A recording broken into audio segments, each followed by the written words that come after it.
तुम्हारे काफी सारे दोस्त हैं, तुम्हारी फैमिली भी है, तुम्हारी गर्लफ्रेंड भी होगी, सॉरी हाँ, बट फिर भी तुम लोनली लोनली फील करते हो। ऐसा क्यों है? एक टाइम ऐसा था जब मैं अपने 10-15 क्लासमेट्स के साथ कैंटीन में बैठा होता था, बट मुझे एक अजीब सी फीलिंग आती थी। सेम फीलिंग फैमिली के साथ भी आती थी। ऐसा लगता था कि मैं कोई पराया हूँ, मुझे कचरे के डब्बे से तो नहीं उठा के लाए। मैं अकेला फील करता था। तुम भी करते होंगे, इसलिए तुम मेरी वीडियो देख रहे हो। हम भाई भाई हैं, या फिर भाई बहन है, या दोस्त है, या जो तुमको ठीक लगे समझो। आओ सब कुछ ठीक कर दूंगा, तुम्हारी पूरी की पूरी सोच ही बदल दूंगा और तुम कभी भी लोनली फील नहीं करोगे। बट इसकी एक कीमत देनी पड़ेगी, और कीमत मैं आखिरी में बताऊंगा। तुम्हारे मन में थॉट्स आते होंगे कि कोई भी मुझे नहीं समझता, आई डोंट बिलोंग हियर, कुछ तो मिसिंग है। बट कुछ समझ नहीं आ रहा कि ऐसा तुम फील क्यों कर रहे हो।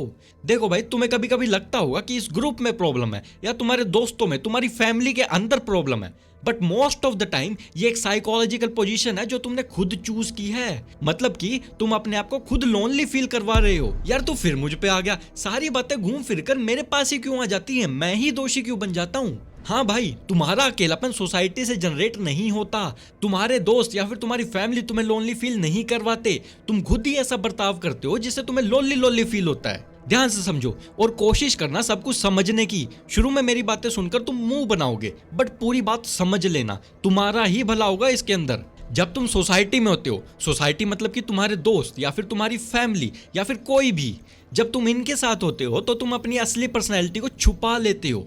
जैसे कि तुम और तुम्हारे दोस्त कुछ खाने जाते हैं, किसी ने बोला कि हम समोसे खाएंगे, बट तुम्हें समोसे नहीं पसंद, बट तुम अपनी पसंद को छुपा लेते हो।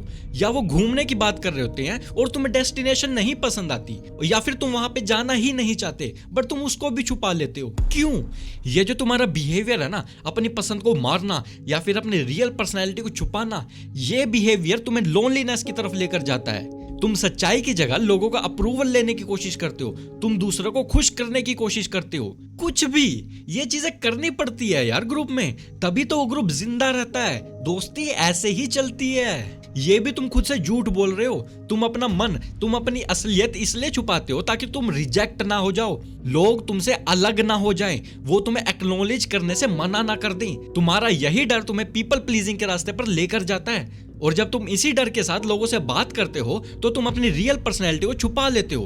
तुम अपने दोस्तों में फिट होने की कोशिश करते हो, और इसी की वजह से तुम अपने शब्दों को फिल्टर करने लगते हो, शांत रहने लगते हो। जो तुम अजीब अजीब हरकतें डेली करते हो ना, वो तुम उनके सामने नहीं करते।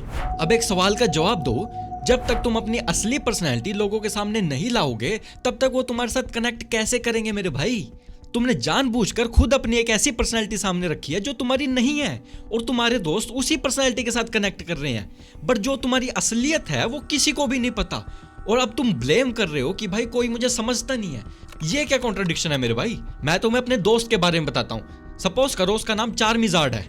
मेरे दोस्त की किसी और के साथ नहीं बनती, किसी से भी नहीं बनती, उनके साथ वो लोनली लोनली फील करता है। और एज अ थर्ड पर्सन जब मैं उसकी हरकतें नोटिस करता हूँ ना, वो बिल्कुल शांत बैठा रहता है। ऐसा लगता है कि वो ग्रुप उसको रस्सी से बांधकर कहीं भी लेके चला जाता है। ड्रैग हो रहा है वो बेचारा।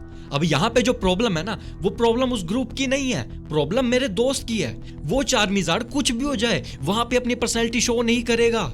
आई नो उसके जोक कितने फनी है, आई नो वो ऐसी ऐसी हरकतें करता है कि सामने वाला बंदा बोले कि भाई तू क्या भैरंड इंसान है। और इसी भैरंड हरकतों के कारण, इसी फनी नेचर के कारण वो मेरा क्लोज दोस्त है। एक मिनट, ये तो तुम मेरी बात कर रहा है, मतलब कि तू ये बोलना चाहता है कि हम दोनों अच्छे दोस्त हैं, इसीलिए मैं तेरे साथ ऑथेंटिक बिहेव नहीं करता, बल्कि मैं तेरे साथ ऑथेंटिक बिहेव करता हूं, इसीलिए मैं तेरा अच्छा दोस्त हूं।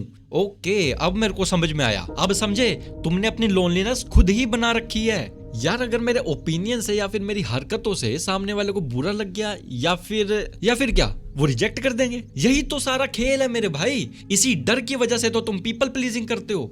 Right now you are chasing approval not connection, बल्कि उल्टा होता है, you should chase connection not approval. इसीलिए तो तुम अपने पेरेंट्स के साथ भी डिस्टेंट फील करते हो। ऐसा नहीं है कि वो तुम्हें समझते नहीं है, एक्चुअली में तुम अपना असली रूप उनको दिखाते ही नहीं हो। चलो एक बात बताओ, तुमसे एक डायरेक्ट क्वेश्चन पूछता हूँ, तुम अपनी पर्सनैलिटी बदलते हो, तुम अनऑथेंटिक रहते हो, पीपल प्लीजिंग करते हो ताकि तुम रिजेक्ट होने से बच सको। तुम रिजेक्शन से डरते हो, ऐसा क्यों है? Why are you afraid of rejection? तुम डरते हो बिकॉज तुम इन्फीरियर फील करते हो। तुम्हें लगता है अगर मैं असली बन गया तो शायद लोग मुझे पसंद नहीं करेंगे। तुम डरते हो कि तुम जैसे हो वैसे ही तुम एक्सेप्ट होने के लायक नहीं हो। और जब तुम्हें लगता है कि लोग तुम्हें पसंद नहीं करेंगे तब तुम्हारे अंदर एक डर डेवलप होने लगता है। उस डर का नाम होता है फियर ऑफ रिजेक्शन। इन सब से बचने के लिए तुम एक स्ट्रेटेजी बनाते हो कि लोगों के अकॉर्डिंग मैं अपनी पर्सनैलिटी बना लूंगा, पीपल प्लीजिंग शुरू कर दूंगा ताकि मैं एक्सेप्टेड फील करूं। और जब तुम एक्सेप्टेड फील करोगे तब तुम्हें लगेगा कि आई एम नॉट इन्फीरियर। तेरी बातों पे यकीन करना बहुत मुश्किल है। हाँ ऑब्वियसली, बिकॉज ये सब थॉट प्रोसेस तुम्हें नहीं दिखता। तो मैं क्या करूं? पहले तो ये सोचना बंद करो कि तुम्हारी ऑथेंटिक सेल्फ इन्फीरियर है। इसी की वजह से तुम्हारे अंदर फियर ऑफ रिजेक्शन आता है और तुम अपनी असली पर्सनैलिटी को छुपाकर पीपल प्लीजिंग करते हो। तुम्हें बस इतना करना है कि तुम्हें अपने आप को ग्रो करना है। मैं तुम्हें बदलने के लिए नहीं बोल रहा, मैं बस डेवलप करने के लिए बोल रहा हूं। अच्छा, मैंने मान लिया कि इन्फीरियोरिटी की वजह से मैं ये सब करता हूं, बट अगर मैं हर जगह हा हा ही करके घूमता रहूंगा तो लोग मुझे रिजेक्ट कर ही देंगे। It is inevitable. दर्द तो होगा ही ना। I will lose my connections. जो लोग मुझे छोड़ के जाएंगे उससे मुझे दर्द फील होगा। मैं उस दर्द से कैसे डील करूं? देख भाई, शुरू में मैंने बोला था ना कि सब कुछ ठीक कर दूंगा, बट उसकी एक कीमत देनी पड़ेगी। रियल कनेक्शन और ऑथेंटिसिटी की एक कीमत होती है। कीमत है तुम्हारे दोस्त तुमसे गुस्सा होंगे, they will not welcome you, वो शायद तुम्हें साइड लाइन भी कर दे, बट वो उनका काम है। अगर तुम्हारे ऑथेंटिक रहने से कोई बंदा गुस्सा होता है या तुम्हें इग्नोर करता है तो वो भाई उसकी सिरदर्दी है। तुम्हारा काम है अपना काम करना, सच्चा इंसान बनना। और भाई इसका मतलब ये नहीं कि तुम कुछ इलीगल या फिर इमोरल करो, किसी का दिल दुखाओ, नहीं। तुम्हें ऑथेंटिक रहना है बट मैच्योरिटी भी दिखानी है। और भाई तुम अकेले इसलिए हो क्योंकि तुमने अपने आप को दुनिया से छुपा रखा है। और जब तुम खुल के दुनिया के सामने आओगे ना तो यू विल मीट पीपल जो तुमसे अच्छे से कनेक्ट करेंगे। हाँ, कुछ लोग होंगे जो शायद तुम्हें ना पसंद करें, बट वो उनकी प्रॉब्लम है, वो तुम्हारी प्रॉब्लम नहीं है। तुम्हारा काम है अपनी जिंदगी जीना, ना कि उनको खुश करना। तो भैया अपना रियल कनेक्शन बनाओ, अपने रियल सेल्फ सामने रखो। और एंड में मैं बोलूंगा कि भाई किसी का दिल नहीं दुखाना, कोई इमोरल एक्टिविटी नहीं करनी। तुम कुछ भी इमोरल करते रहो और सोचते चलो कि भाई सामने वाला डील कर लेगा, उसकी प्रॉब्लम मेरी प्रॉब्लम नहीं। नहीं नहीं, ऐसा मैं नहीं कह रहा हूं। कुछ भी इमोरल नहीं करना, कुछ भी इलीगल नहीं करना, किसी का दिल नहीं दुखाना। मैच्योरिटी के साथ इसको अपनी जिंदगी में अप्लाई करो।